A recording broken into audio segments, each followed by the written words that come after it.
Bienvenue pour cette petite review de la saison 2 de Severance. Alors ça fait longtemps que j'ai pas fait ma review sur la chaîne, mais voilà, j'avais dit que je le ferais de temps en temps pour des œuvres où j'ai envie d'en parler, comme la dernière fois avec Arcane. Et là, je suis obligé de le faire pour Severance saison 2. Alors cette review va être découpée en deux, il va y avoir une partie sans spoil, une partie avec spoil.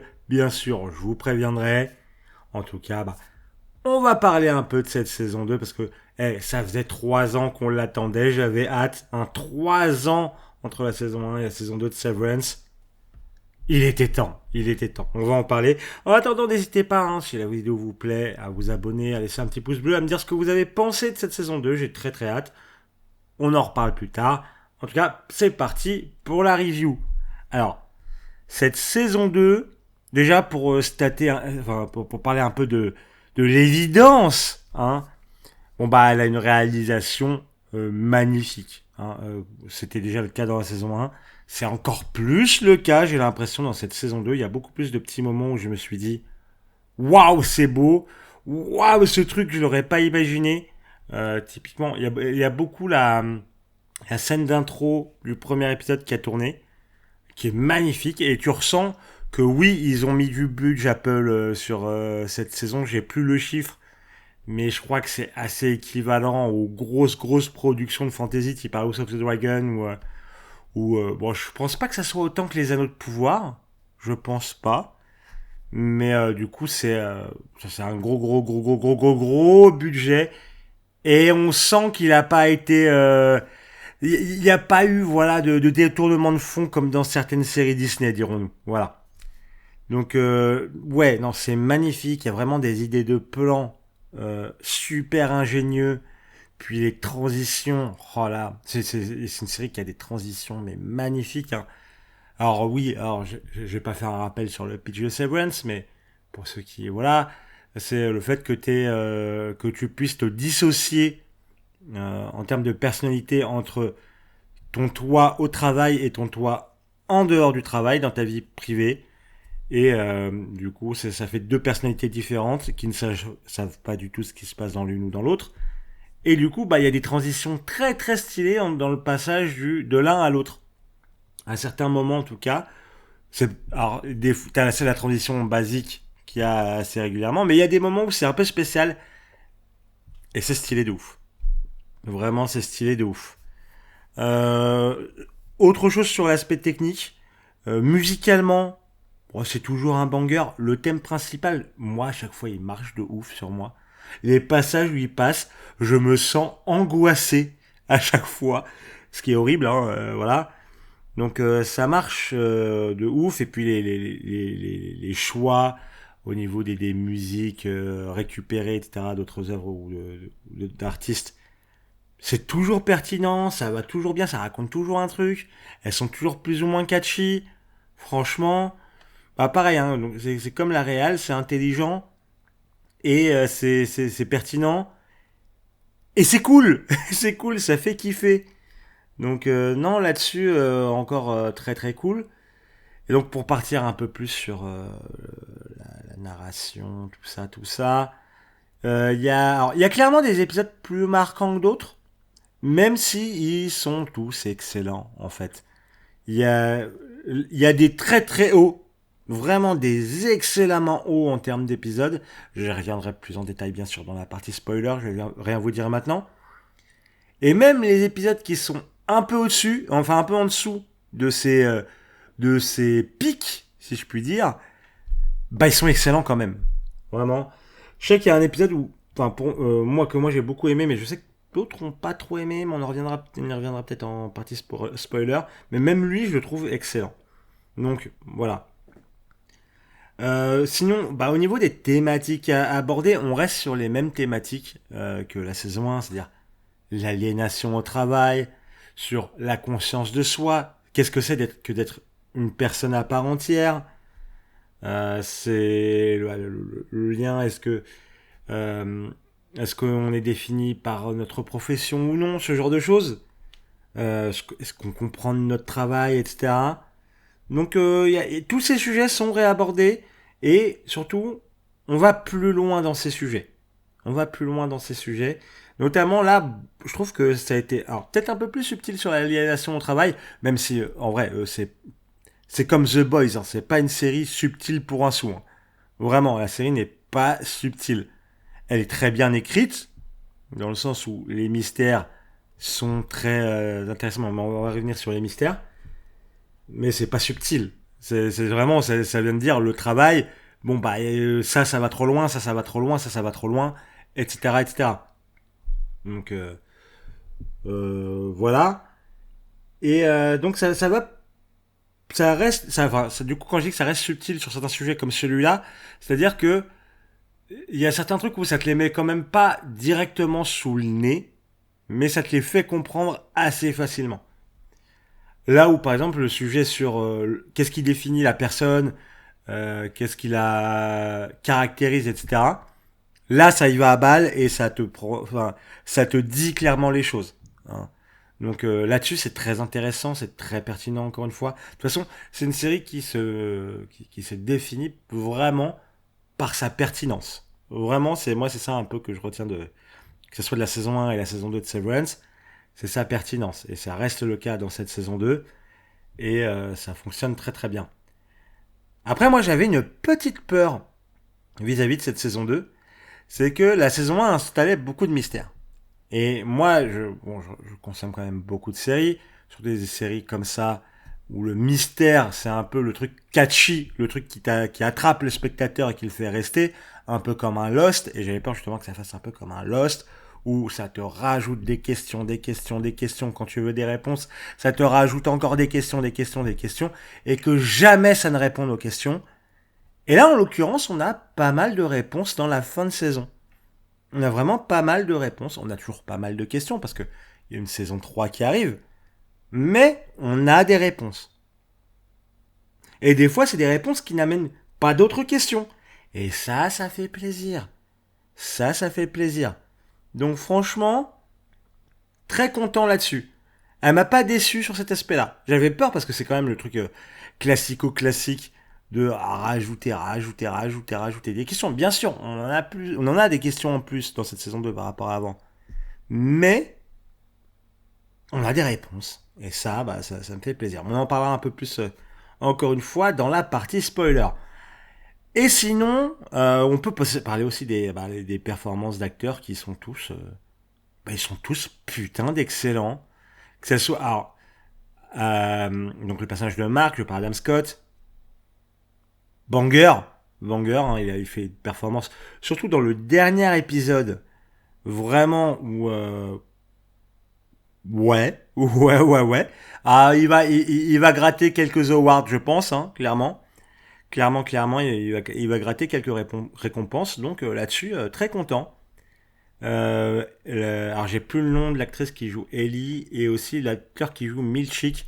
Je pense que c'est les deux autres personnages qui ressortent énormément. Vraiment, moi c'est les deux personnages où leurs acteurs, enfin les autres personnages sont très intéressants aussi, mais ça c'est les personnages où les acteurs ressortent grandis de leur performance. Hein. Vraiment, Milchik, j'étais impressionné. Des fois, il y a certaines de ses expressions. Tu comprends vraiment tout ce que le personnage ressent quand il a un mix de différentes émotions. Et c'est GG. Hein. C'est GG. Vraiment, ouais. Et Ellie, pareil. Hein. Alors, je ne veux pas spoiler, mais il y a pas mal de trucs par rapport à elle. Et ça se ressent beaucoup dans le jeu d'acteur qui met certains doutes. Et franchement, c'est très très très très cool. Bon bah alors, je crois pas qu'il y ait d'autres choses à dire dans cette partie sans spoil, mais pour résumer, excellente deuxième saison de Severance, vraiment un archi-banger. C'est... Non mais oui, comme la saison 1, ça frappe et on a hâte d'avoir la saison 3. Alors apparemment ça prendra moins de temps pour la saison 3, parce qu'il y avait eu la grève des scénaristes avec la saison 2, etc. Donc ça avait foutu le sbeul, etc. Mais là, on devrait avoir la saison 3 plus rapidement, et je l'espère sincèrement, parce que c'était quand même dur de se remettre dedans. C'était dur de se remettre dedans après 3 ans d'attente, mais une fois que t'es reparti dedans, c'est incroyable. Vraiment. C'est une saison 2 que je recommande très très fort. Ça fait beaucoup de bien pour ce début d'année. Ça lance très très bien cette année 2025 niveau série, bon, au mois de mars, mais vous m'avez compris, hein, parce qu'elle a commencé il y a déjà plusieurs semaines. En tout cas, super banger, je recommande. Et maintenant, on va pouvoir partir dans la partie spoil. Je vous laisse quelques secondes. Voilà, ouais, c'est bon, t'es parti. Non, tu restes. Et maintenant, on va dans la partie spoil. Alors, il se passe pas mal de choses très intéressantes cette saison. Mais il y a des petits trucs sur lesquels je voulais revenir. Notamment l'épisode 4. L'épisode 4, vraiment, je l'ai adoré. Alors, c'est l'épisode où, en gros, ils font un séminaire d'entreprise en extérieur, hein, juste la team RMD avec Milchik et Wang. Ah, Wang, d'ailleurs, j'en ai pas parlé dans la partie sans spoil, mais le personnage qui a un enfant et tu te dis, ah ouais, putain, on est vraiment dans la merde dans cette entreprise. Parce que, bah, il y a du travail d'enfant, quoi, quand même, hein. Bon, voilà, bon. Et les élèves sont, enfin, les élèves, pardon, j'ai dit les élèves. Non. Et les employés, enfin, les Ennis, ils sont choqués. Mais on n'a aucune réponse. Ils sont en mode vraiment une enfant, mais on n'a aucune réponse de comment ça se fait qu'il y ait une enfant ici. Et c'est très drôle. Enfin, c'est très drôle, c'est très inquiétant. Bref, voilà. Donc, on a dans cet épisode Irving qui. Alors, déjà, on a deux éléments marquants. C'est Mark et Ellie qui couchent ensemble. Sauf qu'on apprend à la fin de l'épisode, grâce à Irving, que c'était pas la Ini de Ellie, mais son Naughty. Alors oui, j'utilise les termes anglais parce que moi je regardais en VO, désolé. Donc c'était son Naughty. Et bon, il arrive à la faire, en gros, à menacer Milchik pour qu'elle la faire revenir Ellie, etc. Mais bon, ça, entre guillemets, on s'en fout. Mais du coup, ouais, t'es là en mode, ah ouais, depuis le début, c'est elle. Alors, on parlait, nous, avec des potes, notamment Mélanie, ma comparse de mon podcast Séance de rattrapage. N'hésitez pas à le découvrir. Bon, il y avait nos petites théories sur... parce que Ellie, elle était chelou. Donc il y avait la théorie, est-ce que c'est Lauti, est-ce que c'est Lini qui veut cacher des choses parce que elle a honte d'être dans la famille Gann, etc. Bref, il y avait un peu tous ces trucs-là. Et bon, bah finalement, c'était Lauti. Et du coup, ça met pas mal de nuances dans le jeu de l'actrice que j'ai trouvé vraiment très très intéressant et vraiment... Et ça pose aussi des questionnements. Mais du coup, oui, c'était son corps qui a couché avec Marc, mais c'était pas elle. Elle a pas vécu cette expérience. Du coup, ça compte. Est-ce que ça compte? Est-ce que ça compte pas vraiment? C'est pas trop parti dans la thématique du V-Word, pour le coup. Je pensais que ça allait exploiter ça, mais pas tellement. Même si, un petit peu quand même, mais je pensais que ça allait aller plus dessus. Mais du coup, ouais, ça a pas mal... causé entre Marc et elle là-dessus. Et c'était, ma foi, assez intéressant sur le qu'est-ce que mon expérience, mon corps, etc. Bref, super intéressant. Mais surtout, ça a contribué à ce que Irving quitte un peu le groupe. Et bon, alors dans la suite de la série, on voit son outil, etc. Et son outil qui finalement prend la fuite. Il y a toute sa relation avec Burt, etc. Bref, il y a tout un truc. Mais du coup, je me demande, est-ce que... Enfin, pour moi, Irving, il va plus trop avoir un rôle majeur dans le reste de la série. Moi, je l'aimais bien. Notamment, surtout ce passage dans l'épisode 4, vraiment... Où, tu vois, t'as vraiment un peu tout le monde qui est ligué contre lui, alors que c'est lui qui est vraiment... qui a vraiment, finalement, les idées claires, même si on dirait pas, c'est lui qui a les idées claires, c'est lui qui arrive à voir la mascarade de Ellie, de Milchik, etc. Donc, voilà, c'était... peut-être plutôt tard, enfin en gros après comme je vous dis il s'échappe. Donc je sais pas si on lui a dit au revoir définitivement. Est-ce qu'il va revenir de temps en temps dans un rôle mineur ou est-ce qu'on va le revoir dans un rôle majeur? Je sais pas. Mais ça a amené des éléments très intéressants. Alors l'autre épisode très intéressant, c'était l'épisode sur Gemma, donc la femme de Marc qu'on recherche, qu'on essaie de comprendre pourquoi elle est là, qu'est-ce qui se passe, etc. Que pareil, j'ai trouvé très intéressant, très dur sur certains aspects, sur le ressenti, les traumatismes, à la fois physiques et mentaux, etc. Sur ce qu'elle vit chez le Lumon sans être vraiment maître d'elle-même. Donc c'est vraiment archi creepy, etc. Enfin vraiment, c'est assez dur. Et même sur sa situation avant de se faire embarquer, etc. Donc c'était très dur. Et moi, c'est à partir de cet épisode-là que j'ai commencé à me douter que tout le truc, c'était un peu le but de l'expérience de Lumen, enfin de Lumen, c'était de comprendre comment séparer un peu, enfin, c'était lié au trauma. C'était comment pallier à un trauma. Donc avec le système d'INI, OT, etc. Moi, je l'ai compris à peu près à ce moment-là. Donc je suis assez fier de moi, même si je pense qu'en fait c'était évident, mais on a le droit de flexer un peu. Donc voilà. Donc non, là-dessus, très très très très très très très cool. Ensuite, enfin, et surtout, il avait une ambiance archi angoissante cet épisode, vraiment. Je pense pas que c'était l'épisode qui avait le plus, enfin, qui était le plus angoissant dans les faits, mais moi vraiment, personnellement, je me suis senti vraiment très angoissé face à cet épisode-là. Vraiment, c'était. Et du coup, j'ai beaucoup aimé cet épisode. J'ai beaucoup aimé cet épisode. Alors, je vous en parlais aussi plus tôt dans la partie sans spoil. Il y a un épisode que moi je trouve excellent, mais je sais qu'il y a d'autres gens qui apparemment n'ont pas trop aimé. En tout cas, des gens avec qui j'ai parlé qui n'ont pas trop aimé. C'est l'épisode où on suit Cobel qui va dans une autre ville pour essayer de récupérer des trucs de sa mère, etc. Bref. Et moi, je l'ai trouvé très intéressant parce qu'on voit l'influence de Lumen sur une petite ville. Tu vois qu'ils ont un peu, entre guillemets, détruit la ville en termes, parce que quand ils sont venus, ils ont eu de l'emploi et après ils sont plus et du coup, bah, c'est un peu la merde, etc. Donc c'est, ouais, ça renforce aussi l'aspect un peu secte. Je sais pas pourquoi je dis un peu, c'est archi sectaire l'entreprise et du coup, bah, ça renforce cet aspect-là. Et en plus, j'aimais bien un peu d'être dans un autre type de décor dans cet épisode. Et du coup, moi, je l'ai trouvé excellent. Vraiment, vraiment, aucun problème avec. Mais il y a certains, je sais qu'ils l'ont pas apprécié. C'est vrai que peut-être que ça aurait pas dû être un épisode entier. Voir un peut-être d'autres choses dans cet épisode. Peut-être, mais je l'ai trouvé quand même excellent. Pas grand-chose à redire dessus. Et après, bon, on arrive. Il y a aussi, alors, au niveau storyline, il y a aussi la storyline de Daryl avec son Nini, son Aouti, et la femme de Daryl, Aouti, qui du coup commence à avoir une relation avec le Ini. Bref, je la trouve thématiquement très intéressante, même si au début j'accrochais pas. Thématiquement, elle fonctionne sur bah, qu'est-ce que le moi, qu'est-ce qui me définit en tant que personne, encore une fois. Il y a beaucoup le thème dans cette saison, il y a beaucoup le thème de l'amour qui ressort, que on se définit par nos liens et par l'amour que l'on éprouve envers soi-même et les autres. Voilà, c'est un thème qui ressort beaucoup dans cette saison.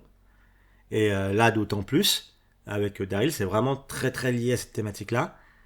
Au final, bah, c'est thématiquement très parlant, mais est-ce que c'était si intéressant? Ça va, mais il y a des moments où je me disais, plus court peut-être. Voilà, bon, c'est excellent, vraiment, me faites pas dire ce que j'ai pas dit, hein, c'est excellent. Mais voilà, j'avais des petits, entre guillemets, reproches à faire.